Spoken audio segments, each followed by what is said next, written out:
Hello friends, welcome. Friends, I'm quite sure whoever is following the telecommunication sector might have seen this tweet from Elon Musk.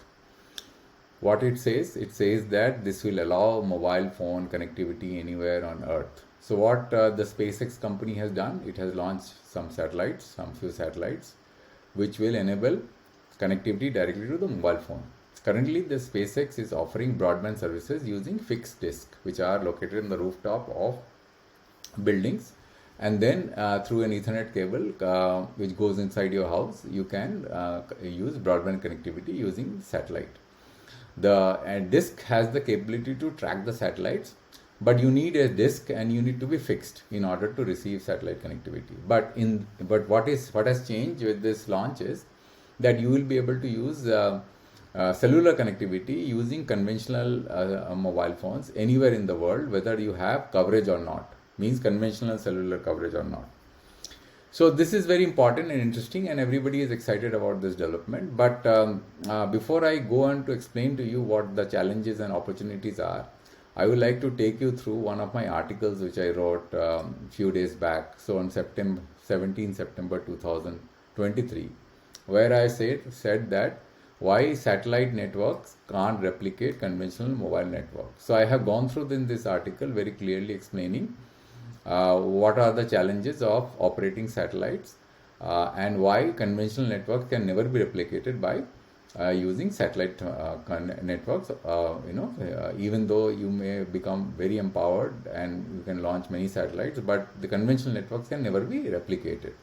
So the same thing has been tweeted by Elon Musk. He is also saying the same thing, that this is not a challenge to conventional network, but it kind of provides an opportunity for anyone to operate their mobile phones in areas where they lack connectivity. So what is the story here? The story is that if you look at this particular slide, which is dated, what is the date of this slide? Yeah, 1st December 2022. SpaceX had applied to FCC for seeking permission for their Generation 2 satellites. And at the time when they sought this permission, they were no intent to offer direct mobile connectivity, because they were seeking to operate these satellites in high frequency band. They didn't want to offer direct mobile connectivity.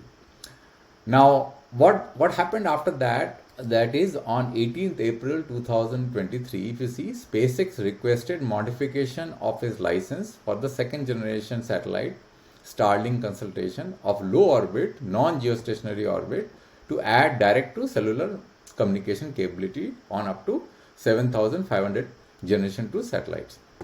Specifically, SpaceX ceased to operate mobile satellite using the 1910 to 1915 megahertz Earth to space and 1900 to 1995 megahertz, 1990 to 1995 megahertz space to Earth band links to end user devices.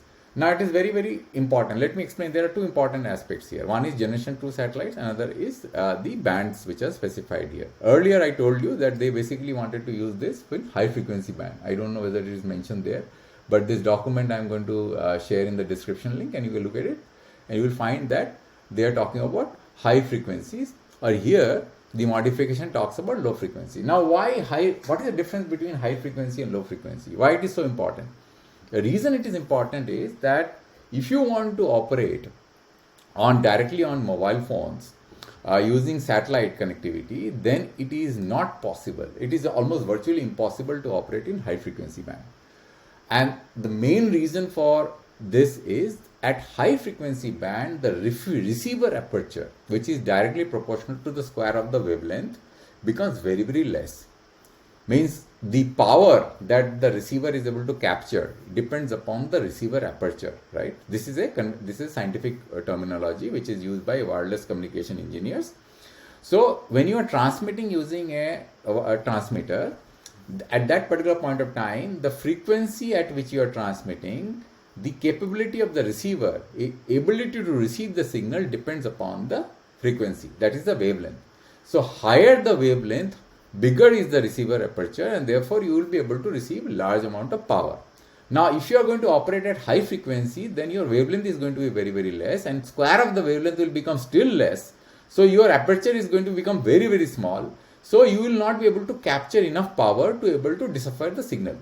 So therefore the transmitter has to transmit at very high power in order to receive the signal. That is the reason why operating at high frequency for cellular connectivity becomes a challenge, because in case of cellular phones, you don't have the luxury of having a disk.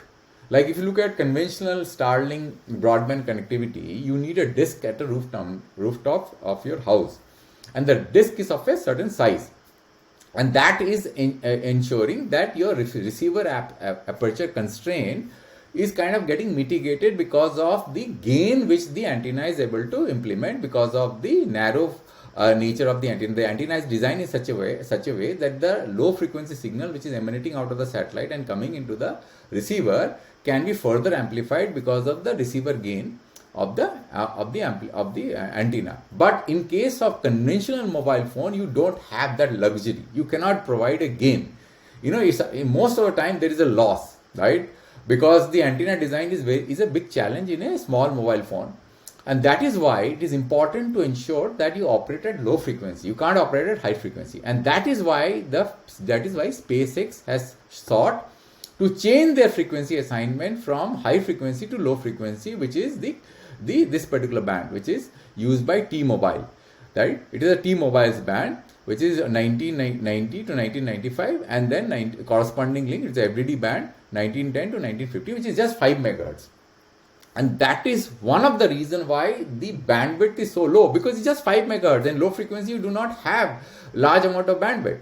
In high frequency, you can have a huge amount of bandwidth, but low frequency, you can't.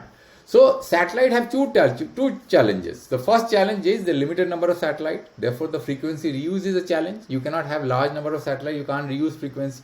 Second challenge is that the bandwidth at low frequency is very low, and therefore you are not able to drive large amount of data speeds to your mobile subscribers. So now let's look at the concept. Let's look at the basic concept. This is a basic concept diagram which I put out in this slide. So there is a satellite which is roughly at a height of 500 kilometers. And using this diagram, you will be able to understand what kind of problems that we will face going forward, and whether satellite connectivity is going to be a challenge for terrestrial cellular network or not. You will understand that. So that's what I want to explain. The first thing which I told you is that you have to operate at low frequency where bandwidth is going to be less.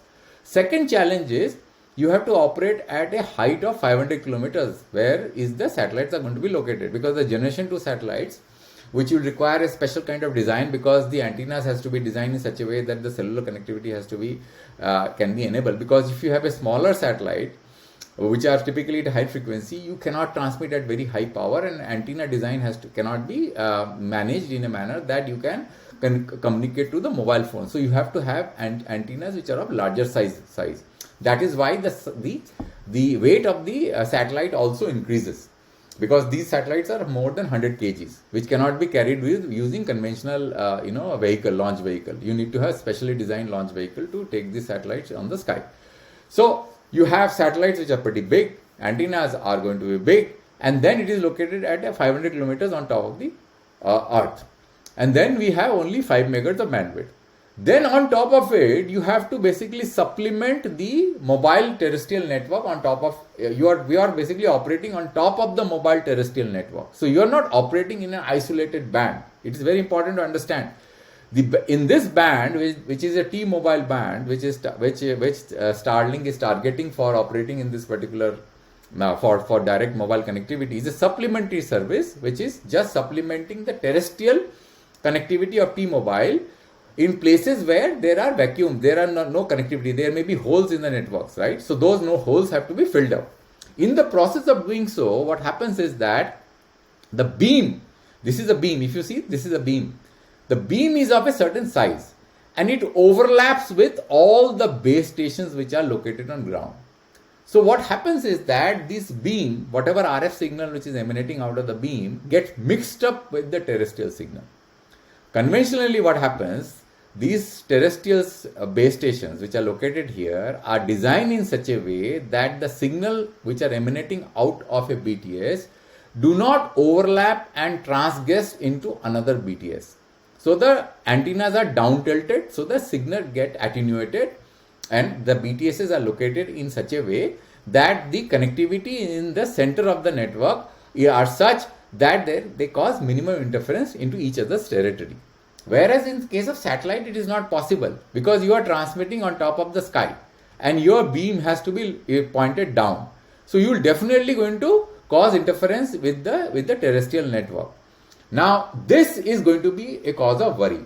Now that is why operators like AT&T, they have raised concern. They are saying that the satellites which are operating in the sky, if they have to operate in a supplementary manner and supplement the coverage of the terrestrial network, they will cause interference with the network unless these beams are sharp and narrow. Now for these beams, these satellite beams to be sharp and narrow, you have to have an antenna of a very large size which is located in the satellite. You can't have antenna of a very large size there. You have to have antenna of a certain size because the satellites will otherwise become very bulky. That is the reason why the beams have to be very wide. You can't have a very narrow beam. So once you have a wide beam, controlling this beam and letting this beam not interfere with the terrestrial networks become a big challenge. So they will definitely interfere. So once they interfere, they will pull down the efficiency of the terrestrial network. So that is very, very important to understand. That the terrestrial network efficiency is going to go down because the terrestrial network will see the signals emanating from the satellite as noise. Right? Just like if you're operating a mobile, let's say your mobile phone is between these two base stations, unless and until they are optimally located in such a way that the signal from one base station gets completely eliminated as soon as the other base station, the mobile gets locked onto the other base station, and if they are located very close to each other, then one of the base station will cause interference with the other base station. Similarly, this satellite is going to cause interference with all the base stations. This is a challenge. This has not been tested yet.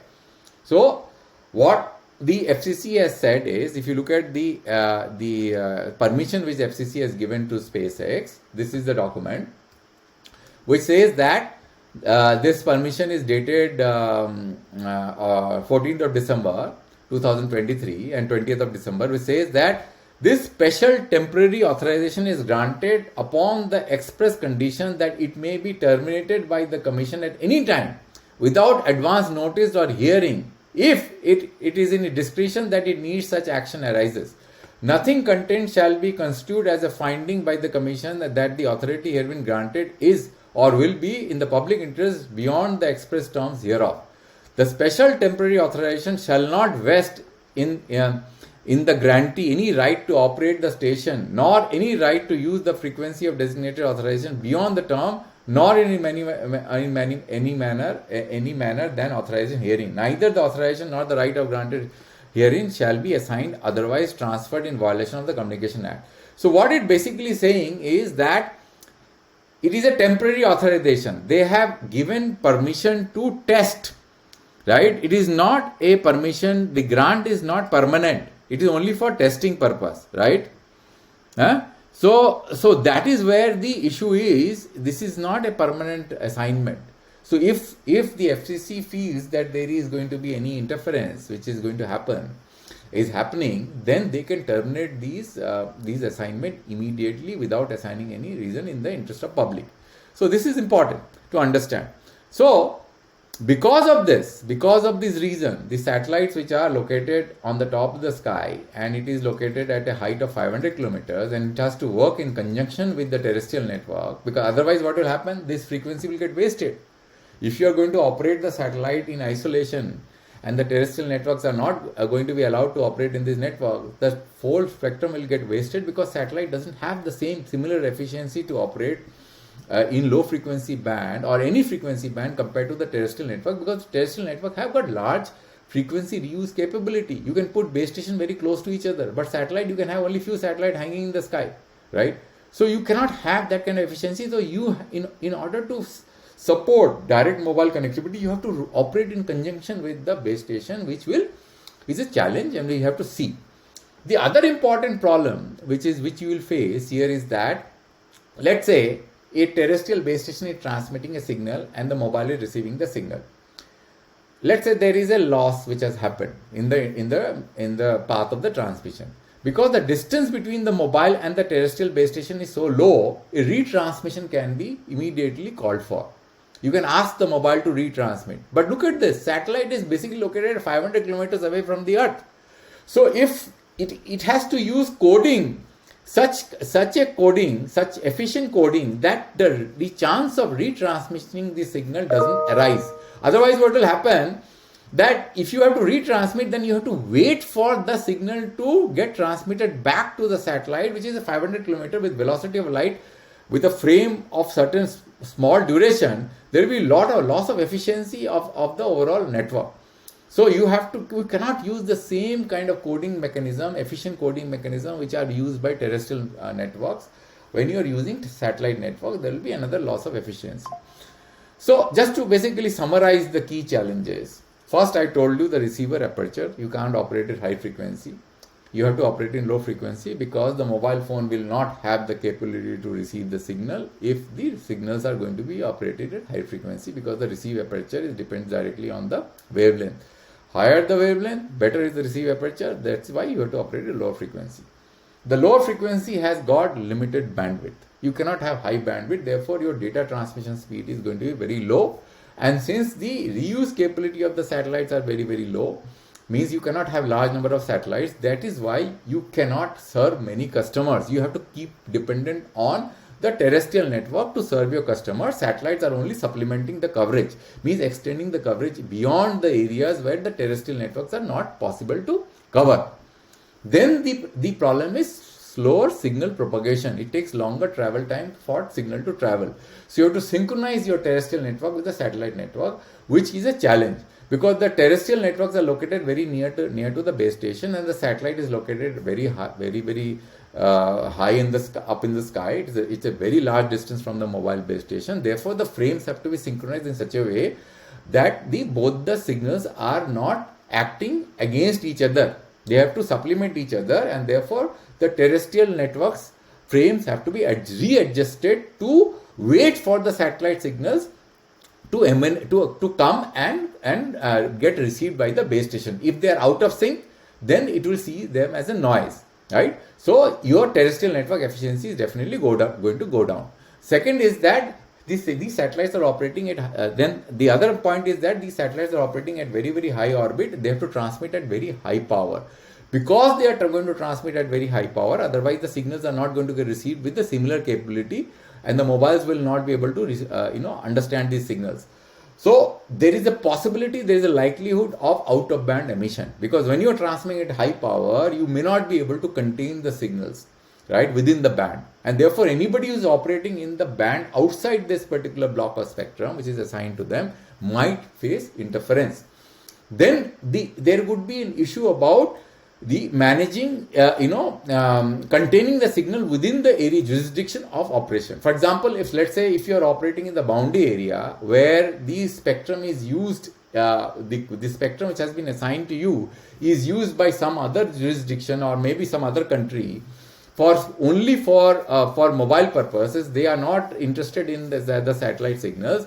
There could be interference in those areas, and if the beam is not narrow and sharp, then it might be difficult to manage. And the other important fact is that the satellites are moving at very high speeds. There could be some Doppler effect, and that will result in noise. The technology has to improve and evolve itself so as to mitigate the Doppler noise.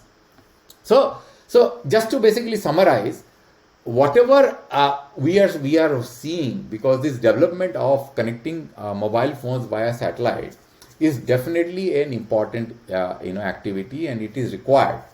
But one should not get into an impression that the satellite connectivity to mobile phones in any way competition to the terrestrial network.